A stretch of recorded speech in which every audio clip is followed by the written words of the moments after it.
Kumusta po ulit kayo mga boss? Ito, meron po ulit tayong bagong share, bagong upload na po. Ito, meron tayo dito ng Sony Shake. Okay, ano po? Ito ang kanyang model. System Sony Shake X7D. At kung meron po kayong ganitong model o ganitong issue na Sony Shake na walang power po ito mga boss. Itong isi-share ko sa inyo, wala power po ito. Yan. Ito, nabuksan ko na mga boss. Yung mga gilid pa lang naman, binuksan ko na siya. Tininan ko na at marami nga pong yan, likabok dyan. Dito po, yan, tinanggal na natin yung mga buttons niya. Dito mga boss, sa video natin ito, didiretso agad tayo doon sa sira niya, Medyo mabilis tayo sa video na to. Yan, dito, i-check natin sa power supply niya, kung buo ang fuse. Ayan, at nagbabasol naman ng ating fuse dito mga boss. Ibig sabihin, good ang ating primary dyan.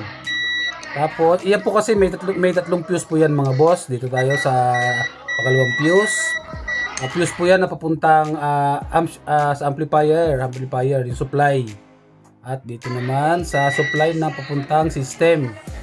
Tatlong fuse po yan mga boss, Okay, so yun, nagbabuzzer din yan.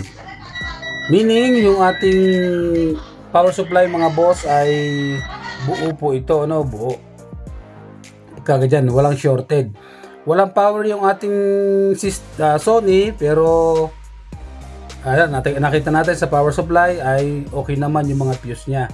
Ngayon, i-confirm natin mga boss, magbo-voltage check tayo, Sundan nyo lang po ang video mula umpisa hanggang dulo mga boss kung parehas ng issue. Ito, makakakuha kayo ng idea. Yan. At dito, i-voltage check natin ng main capacitor, Dalawa po yan, ang main capacitor niya. Testerin natin yan kung lumulusot ang voltahe. Sabagay, buo naman ang fuse sa primary nag-buzzer, pero tingnan natin. So yun, meron tayong 305 volts DC. DC na po yan, Kasi pumasok na yan sa capacitor. Tapos yung kabila ay okay din naman.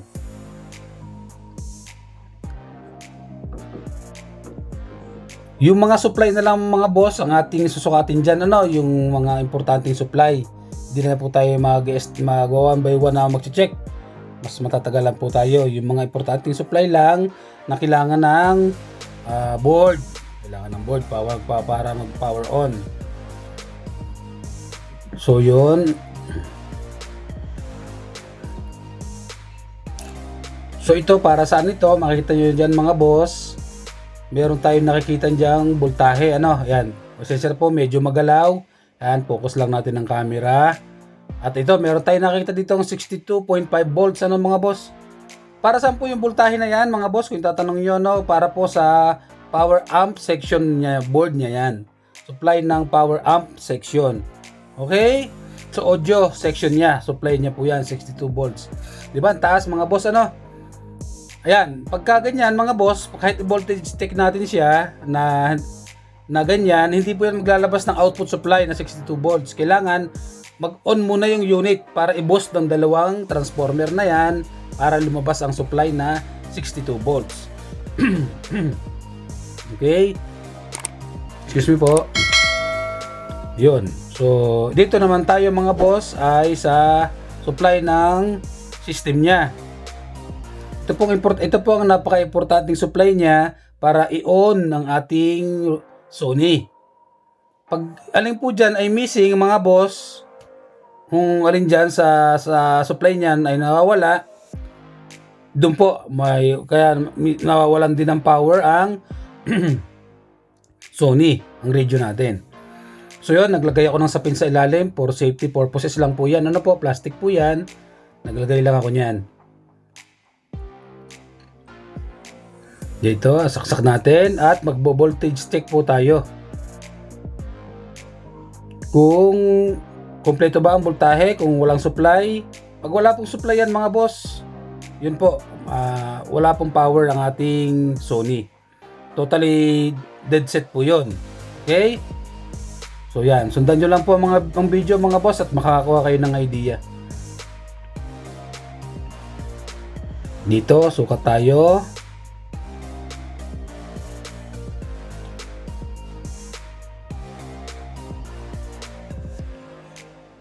Yan. Supply ng yan. Ng system natin yan. Okay, sundan nyo lang po. At ayun mga boss, meron tayong 13.4 volts DC. Yan po, pinaka-importanting supply niya para i-on ng ating system, para mag-on ang unit. Tapos, yan, sundan nyo lang po.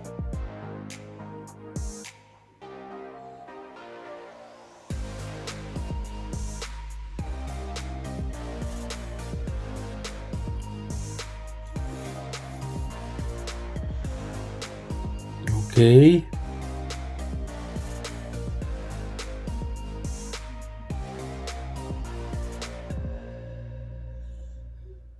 So yun. Dito mga boss, nalaman natin na okay po yung kanyang supply, wala tayong nawawalang supply. 13 volts, 6 volts, meron din tayong nakuhang 5 volts. O, yun po ang kanyang importanteng supply para i-on, mag-on ng ating Sony. So yun, balik natin ang ating mainboard, yan, pinaka mainboard natin, balik natin. Dito na natin, dyan malalaman natin kung bakit hindi siya nag-on, kasi may supply naman po yung mainboard natin, mga boss. Bakit hindi siya nagpa-power on, ba't walang power? So yan, dito malalaman natin. Iti-trace natin kung bakit siya nagkaganon. Naka-password po tayo dyan mga boss para mas madali po ang ating video, Mas madali pero para maintindihan nyo po kaagad yung ating video. Okay, saksak natin. Doon tayo magsusukat sa system niya, sa mainboard. Galing yan sa ilalim, sa power supply, di ba kanina? Nakakuha tayo ng 13 volts, 6 volts, 5 volts. So dyan po siya nakakonect. Dapat may makuha tayo dyan mga boss. So yun, meron tayong 13.6 volts. Mga boss? Okay. Good po ang ating supply. Nakakarating po sa mainboard natin.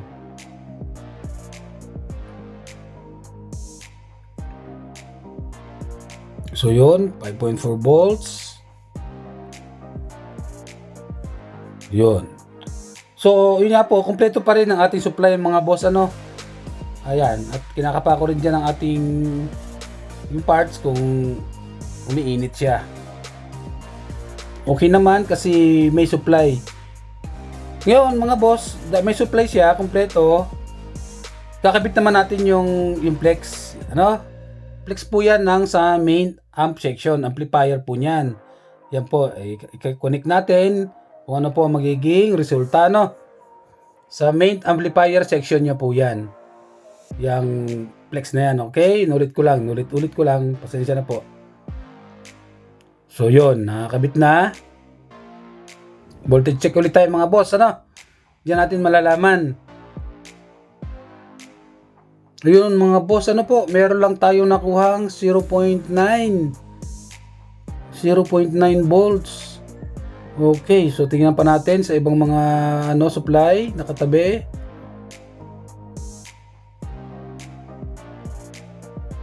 So yan mga boss, dito nalaman na natin na nagda-drop ang kanyang voltahe mga boss, pagka nakakonect ang amplex galing sa main amp niya section. Yun. So meaning mga boss, pagka ganyan po nagda-drop ng voltahe, bumabagsak o nawawala, may shorted po dyan mga boss, may shorted po sa part na doon sa main amplifier niya. Okay? Ngayon, dito unti-unti na natin nalalaman mga boss kung ano ang dahilan kung bakit wala siyang power. Okay, so tanggalin uli natin yung flex na yan, tanggalin uli natin, tapos voltage check ulit tayo po mga boss to confirm na yan talaga ang problema. Pagka lumabas ang supply ng voltahe, alam na po natin. Okay, dito sukat ulit tayo mga boss, din yung sa tester. So yun talaga mga boss, ay may problema po ang ating amplifier section board. Salamat po sa magsasubscribe mga boss, mga madam, salamat po. Sana lahat ng aking simpleng video ay nakakuha kayo ng idea, no? Salamat po, salamat. So yun mga boss, dito tayo magte-trace. Yan, hahanap tayo kung saan dyan may shorted. Pagka ganyan po mga boss, nagdadrop ng voltahe, madalas po dyan na shorted ay transistor, IC, capacitor, SMD capacitor, ano? So yan, dito tinitrace natin kung pag nag-double buzzer mga boss, shorted po. Okay? Pag nag-double beeping, shorted, yan. Dapat isa lang ang beeping, dapat pagbaliktad, wala na. Yan, pwede rin nyo maitapat lang sa grounding, yung black probe, tapos sa capacitor na. Ganyan lang po, pagtitrace mga boss ng mga shorted parts. Ano po? Yan, ang grounding nyo, kahit sa mga chassis lang, o sa tornilyo, basta nakakabit lang sa board. So yun, dito wala tayong nakukuha ditong shorted mga boss. Walang double buzzer tayo dito, ano? So, meaning yung part dyan ay good po yan. Basta ang hanapin natin yung double buzzer. Pag nahanap po natin yon, yun na po ang salarin ng kaya kung bakit walang power, ano.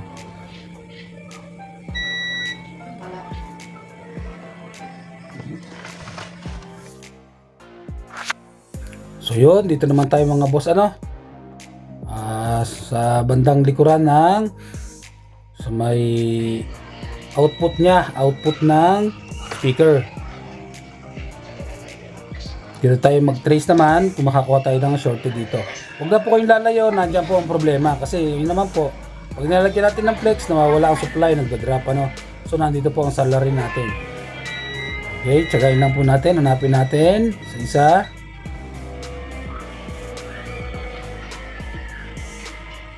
Ngayon, dito mga boss, ano, double buzzer ang ating capacitor dito mga boss.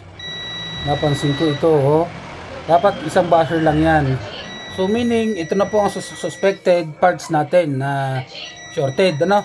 At tanggalin natin yan, tapos i-test natin o kaya voltage check tayo kung lalabas na ang supply.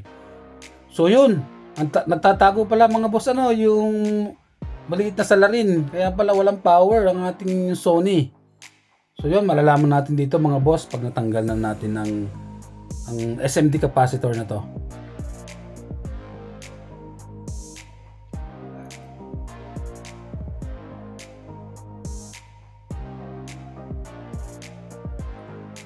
Okay, yan. So yun, tanggal na. Dito malalaman natin kung natanggal na natin yung short. Pero bago yun, syempre papalitan muna natin yan mga boss ng good capacitor na SMD. Papalit tayo. So yan, ito na yung ating pamalit.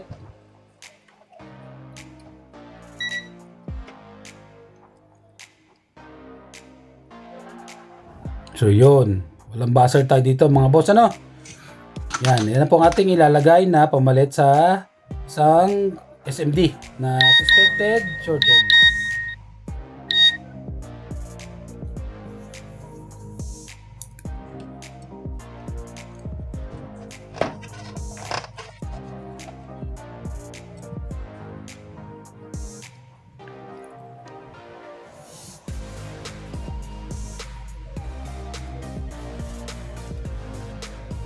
Okay, ito na.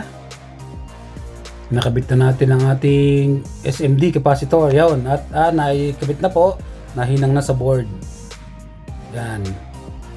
Medyo patibay lang natin kasi pag nag-init, pwede po yang matanggal. Kaya i-double hinang nyo po.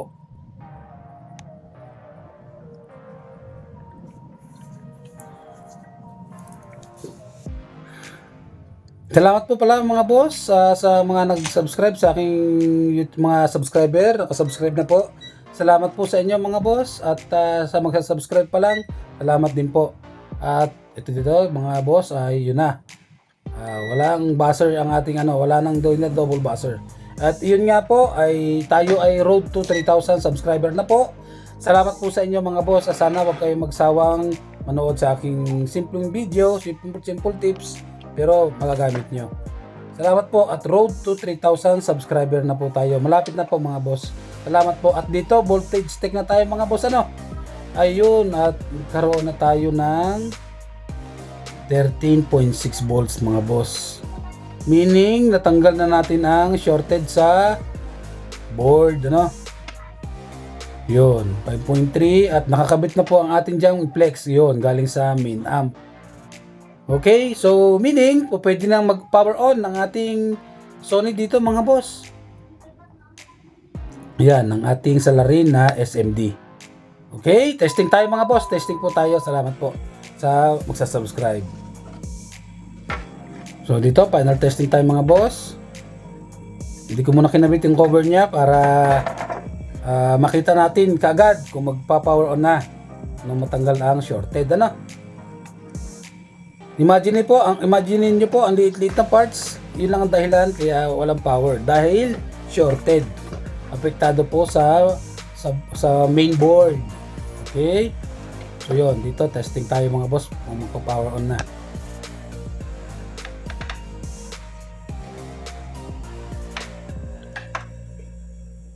Ayun mga boss ano po. At okay na ang ating Sony.